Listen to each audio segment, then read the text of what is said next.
I think it's time to start. Um, Welcome to my session about mocking your microservices with mock server. First, let me briefly introduce myself. My name is Jaap Coomans. I live in Tilburg and I work as a Java developer, software architect for Group 9.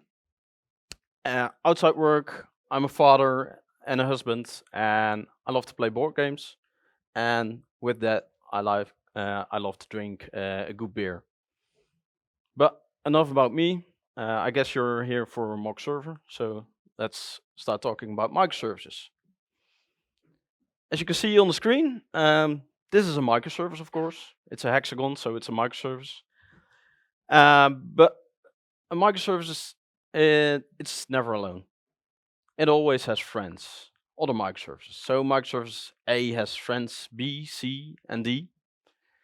And then you find out there's even more stuff you want to do. So you add some more friends, E, F, and even mutual friend G.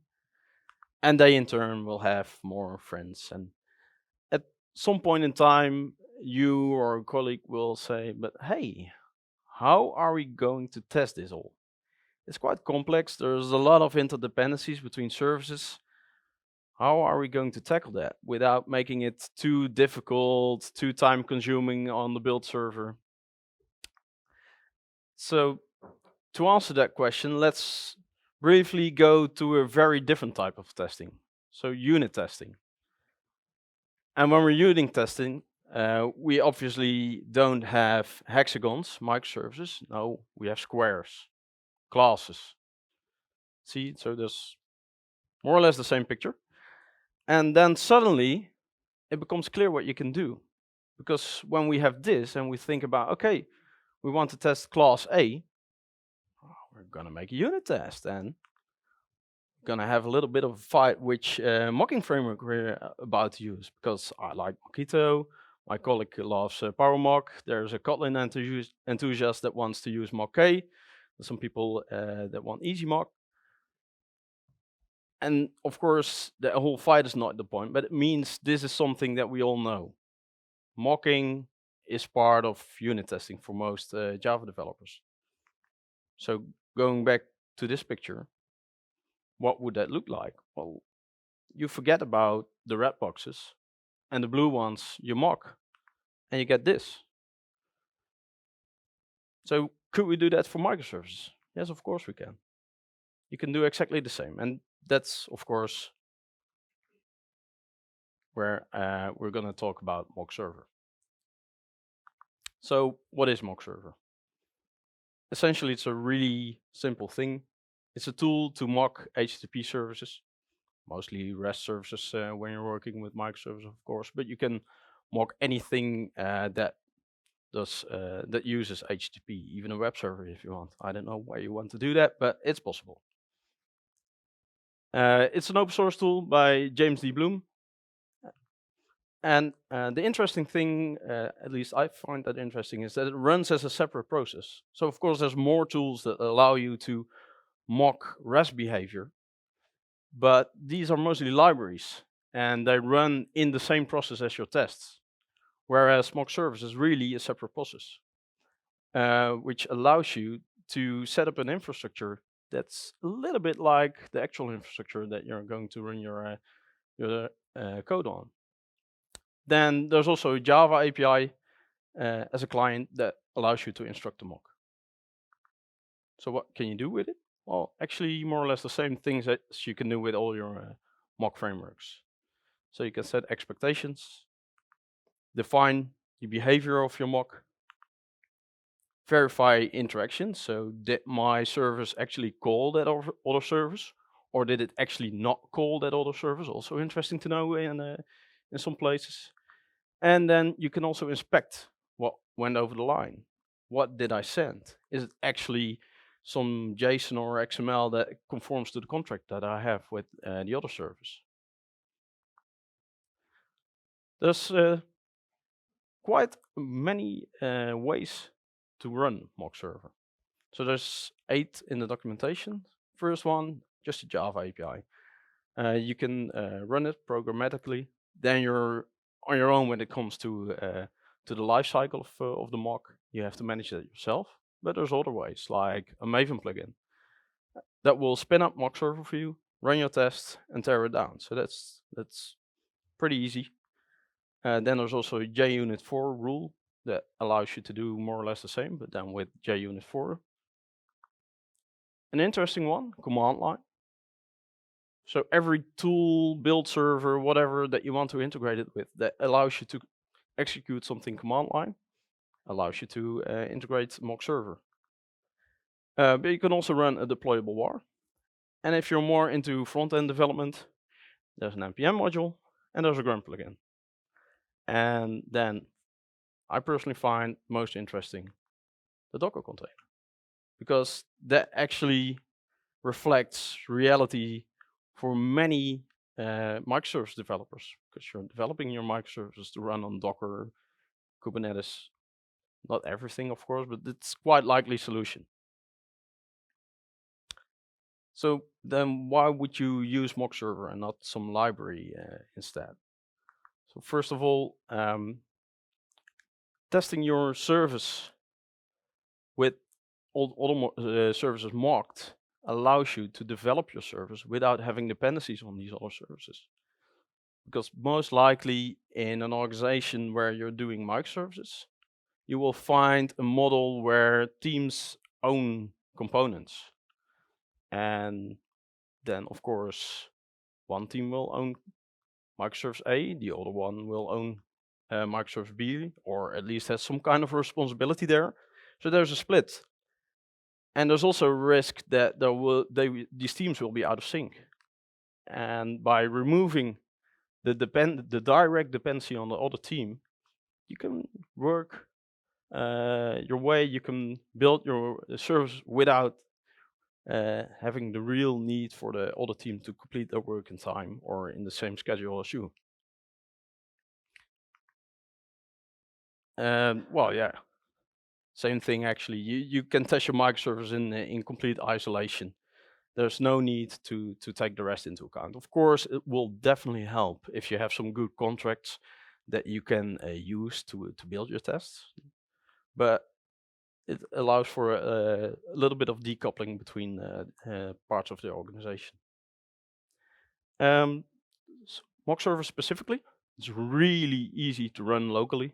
You saw all the options. Mostly likely there's one that will resonate with you. Oh yeah, I can work with that. That's a tool that I use in my day-to-day work and runs on my own machine pretty well. And most of these options also run pretty well on a build server, so that you can run the same tests on your own machine and on the build server, which make it easy to cycle through your steps in development. And as I briefly addressed before, you can set up a representative infrastructure for your test.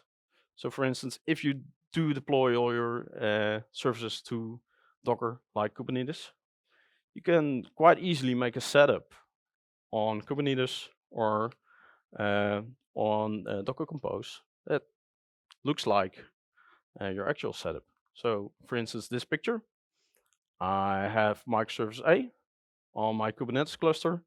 There's a Kubernetes service, and I have 3 deployments of mock server, also wrapped by a service. So for microservice A, this is just the same as it will be in production. It's just talking to other services in Kubernetes. And the nice thing is, if you set it up like this, you can do more or less the same thing in Docker Compose.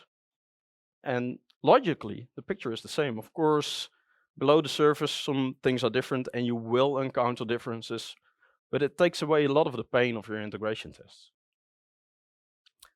So enough about the theory, let's see a little bit of practice. And to demonstrate that, I want to play a game of Mastermind. Is there someone here that's not familiar with the game of Mastermind? Really, everyone? Oh, sorry. Okay. I'll give a brief explanation. It's a really easy game. 2 players. 1 player creates a code of 4 pins of different colors, and he can hide that behind a little plastic thingy. And then the other player gets 10 turns.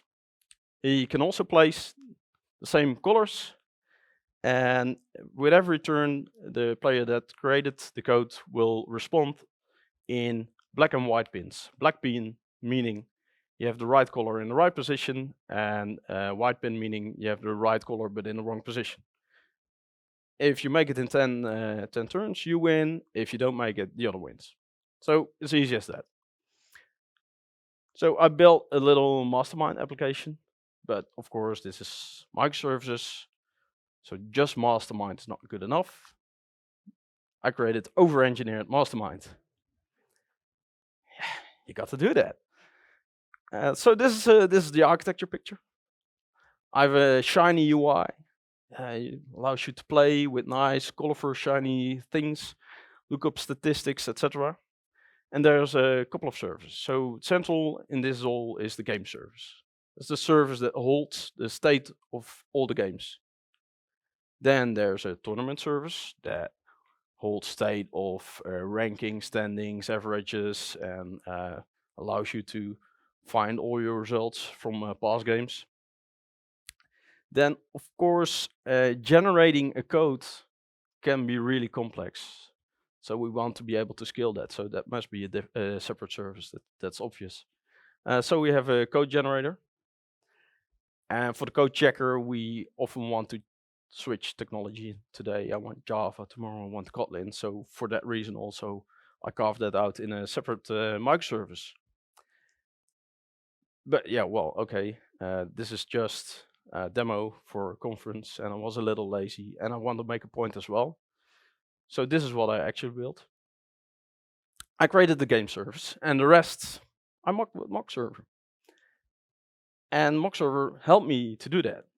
And of course, before I started doing this, that was the theory in my mind. I can promise you it really worked out. And for the component test that I built, I'm also using JUnit 5 and test containers. So test containers will take care of starting and stopping the Docker container with mock server. So let's briefly go through some examples. So this is a little bit of the boilerplate that you will find at the top of my my test class. So the add container annotation is a test container annotation that says, okay, here I have a definition of a container I want you to run. And this is mock server container. That's actually an integration of mock server into test container. So you can use that out of the box. That's really neat. Then what I say, I want this to run within a network I set up previously. That's a Docker network so that the services can talk directly over the Docker network. And I give it an alias generator in this case. So if this 3 times, obviously, for every service it depends on, I have this in my file. And then to pull it all together in my game service, I also define an image for my game service, which it will build from sources. And then I say, give me a container of that and inject some environment variables. And these environment variables are just a way to let my game service know where it can find its dependencies. Then run it in the same network.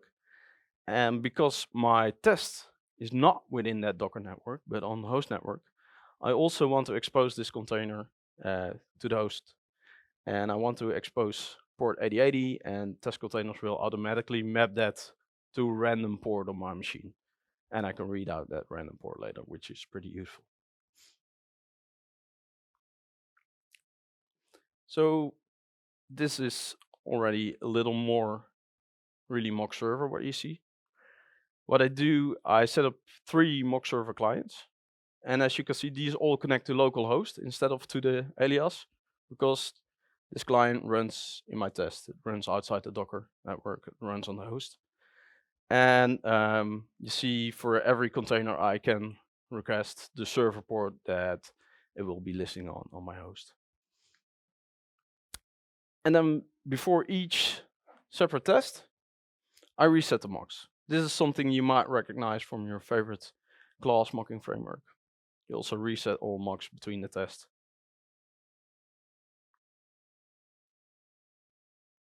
So here is a little bit of code where I actually start working with the mock. So check a mock here is a reference to my mock server client for the code checker service. And it's pretty readable. At least I find it pretty readable. You say, okay, when I get a request of type post and it has a header accept application JSON on path/check, then I want mock server to respond with a header of content type application JSON, status code 200, and with a body. And that's a reference to some method that will create a nice JSON body for me. So this way you set up your mock before you run the actual test code. Then after you run the code that you want to test, you can do some verifications. So here I say for the same test, I want to be sure, I want to verify that check_mock was actually being called with a post method and header accept application JSON on path/check. And you can add way more stuff to this to make it more detailed. So it will take into account everything you specify.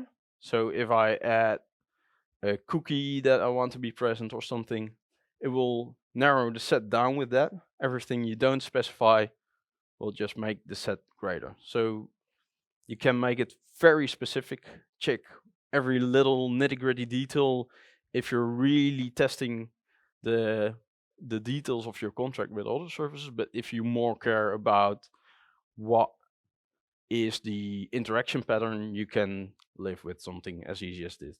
Maybe even without the header. Just say, okay, post request there. That's enough for me. I want to know that it's called. And then below that, you see for the other mocks, I want to be sure they were not called in this case, because I'm actually checking the result of a guess one player made, and I don't want that to trigger a new code to be generated, and I also don't want that to send some result to the tournament service. I want to be sure that the communication pattern that I expect is lived up to by my service. And then if you want to go a little deeper, you can inspect what actually went over the line. So here, first line, you see I asked the tournament mock, in this case, get me the recorded requests that were recorded during the test, and get me only those with meta post on path/games/something/result. As you see in the path, you can use regex here, so you can set up patterns. If in this case there is an ID, I don't really care what the ID is. I just want that path to be there.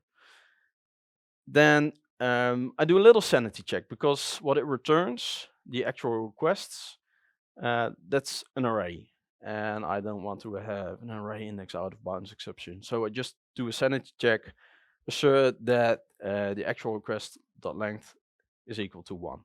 So there should be exactly one result in this case.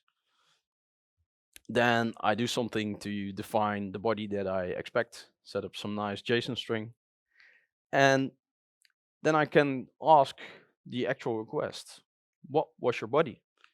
And I get the actual JSON string. So eventually on the bottom line, I'm using JSON assert to compare these JSON strings. And that's it. It's simple as that. So with that, I think it's demo time. I see you have plenty of time, so we can walk through the code. If you see something that you don't understand or find interesting, please shout. Maybe I can show something that's of interest. So let's see. Let's turn it up. Is this readable? Yeah? Okay, great, thanks. Oh, no, wait. I'm gonna start somewhere else. So I'll show you a little bit of the structure of this project. It's on GitHub, so I'll give you the link later. If you want to check it out on your own pace, you can have a look. So the structure is really simple. I have a folder with component tests where the component test code is in, and here's a folder with the implementation of the game and the game service. I won't bother you with that. It's just small service, some REST endpoints, not too sophisticated. There's some stuff in there. But more interesting maybe. Let's expand it anyway. So here in the domain, I have a class game service, and this is actually the core of the functional behavior of my microservice. So I also created a regular unit test for that. So here's my game service test. Oh, it was already open. And this is just regular stuff. Choosing JUnit 5, Mockito, nothing really fancy. But the fun thing is I'll run some tests. Take a little while. Oh, let's make sure you can all see it. So you see there's 8 tests there. They all pass. And there's some descriptions. So for instance, an interesting one to have a look at maybe. When a game is started, it must be persisted and in progress. So persisted is not really of interest for my microservice test, but when I start a new game, I definitely want to make sure that it's in progress. So what I did, I actually initially copied over all these test descriptions and headers and added them here. Ooh.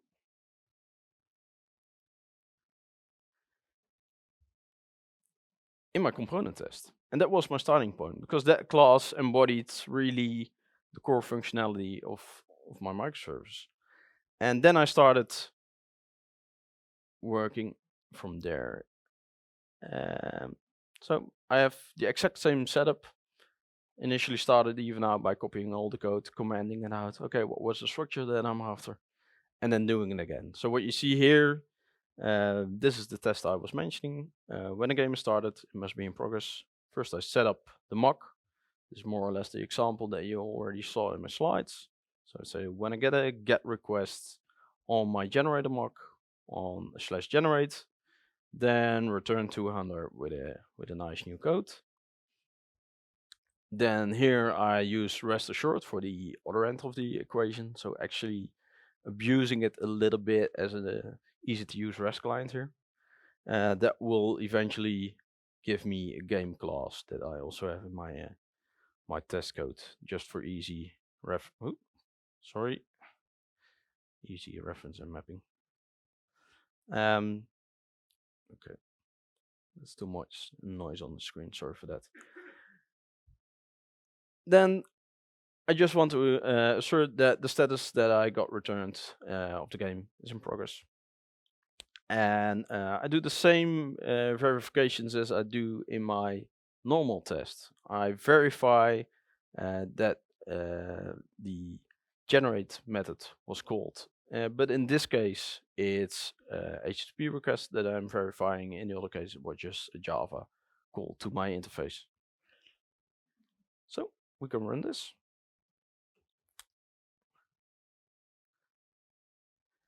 And as said, this setup is using test containers. So what you will see, I'll make this a little bigger.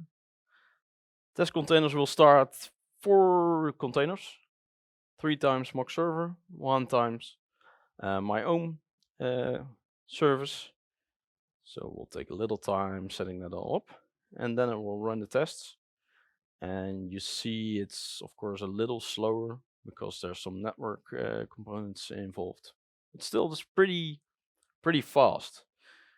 And so the reason why I'm actually showing you this is the result is if I now actually start working on these integration patterns in my microservices, I can test them on my own machine, and I can test them in a way that is really representative for what it will be in production. Of course, there will be more detailed issues that can pop up later, but with this setup, you caught a lot of that. Ooh, I'm really ahead of schedule. So nice for you. More time for coffee and beer. Let's see. Oh, already at the end of my slides even. So didn't expect that. Is there anything that that you want to know or see, or yes? It does indeed. No, I have not used it. No, no, no. But it's an interesting one indeed. No, no, sorry. But yes, it's an interesting feed. It has a recording function. Um, but maybe to add, yeah. Yeah, that's an interesting one. Every time when I mention mock server, I get the question, but what about WireMock? And it's essentially in the difference that I pointed out in the beginning without actually mentioning WireMock. WireMock is really a library that runs in your test class, and this is a separate process. So yes, it does the same thing. And I also often get the question, so which do you prefer? And I have a really lame answer to that, and that is I use both. Mock server really for integration type testing that are higher level. WireMock I use more to actually test the tight integration. So I run that with just a part of my application, a smaller test, not really a unit test, but more unit integration test level. And mock server I mostly use to test my application as a whole. So it's built as a Docker containers. Actually, the thing that I'm planning to ship that I'm testing as a whole. And oh yeah, that yep.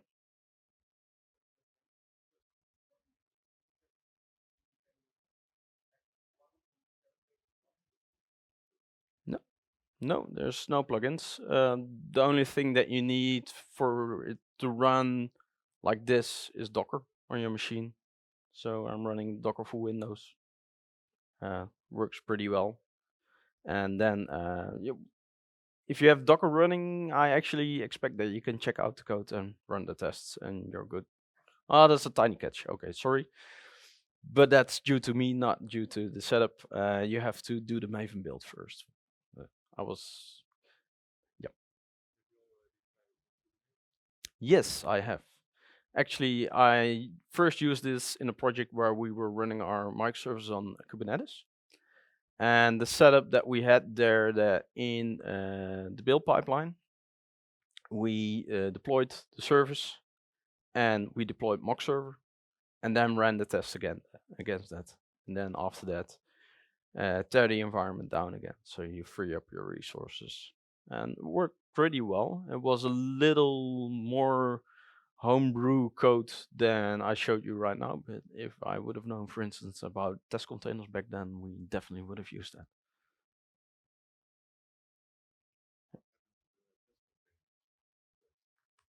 Ha, yeah, that's interesting. Actually, more about test containers. That's one of the reasons why I chose test containers. It really takes care of that for you, and they took into account almost every disaster scenario that you can imagine. So they do a little trick. I'm not too good into the technical details, but essentially what test containers does, it will run an additional container which sole responsibility is to clean up the environment after you. So if your JVM crashes or whatever, or something bad happens, it will tear the containers down and it will clean up the containers so that your Docker cache will not overrun. You don't have any still containers running, etc. So it's also really cool. Yep.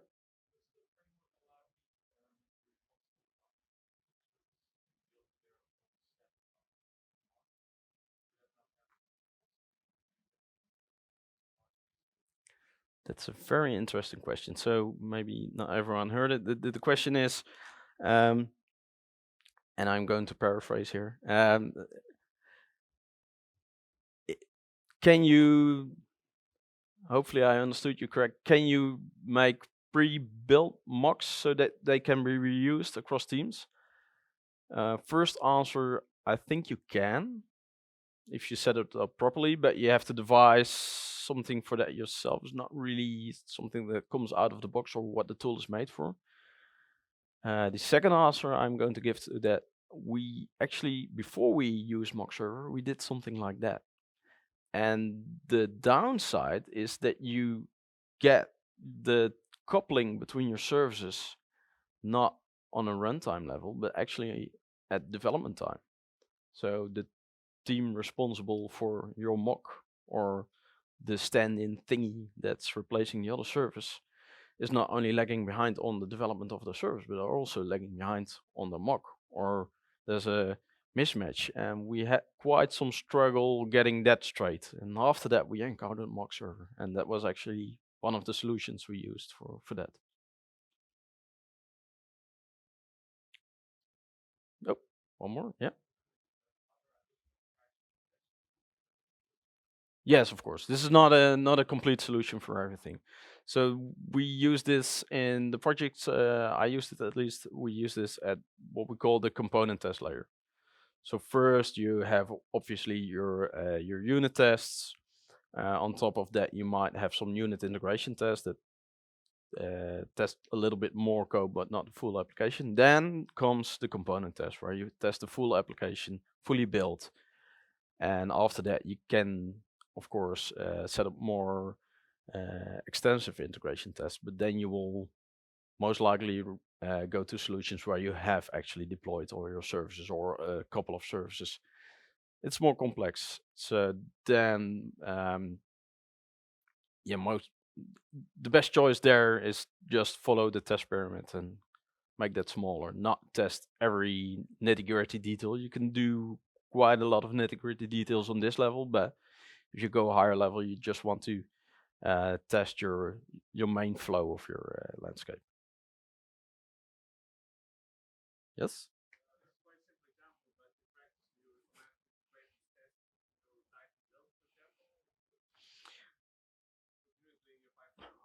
Um, in the setup that we had in the two projects that I used, we actually ran this on every build because the services were pretty small. I'm not sure if it's still that way. Maybe they changed the policy a little after that, but back then when we started using it at both projects, the tests were that small that they ran on every build. Of course, when it gets bigger, yeah, you can run it on a nightly build, whatever. But the important thing I think myself about solutions like this is that you get to run them often and quickly so that you get fast feedback. You don't have to wait for the big end-to-end test suite that runs every week because it's too big to get your results. Oh, okay. Then I guess we have more time for coffee. I'll put up this. There's some interesting information you can find. The demo is on GitHub. You can scroll through it, send in issues, pull requests, whatever. You can reach me via Twitter or come over here with your questions. There's a link to mock server, test containers, things I also address between the lines, rest assured, JSON assured, and of course, visit the site of my employer. Thank you all.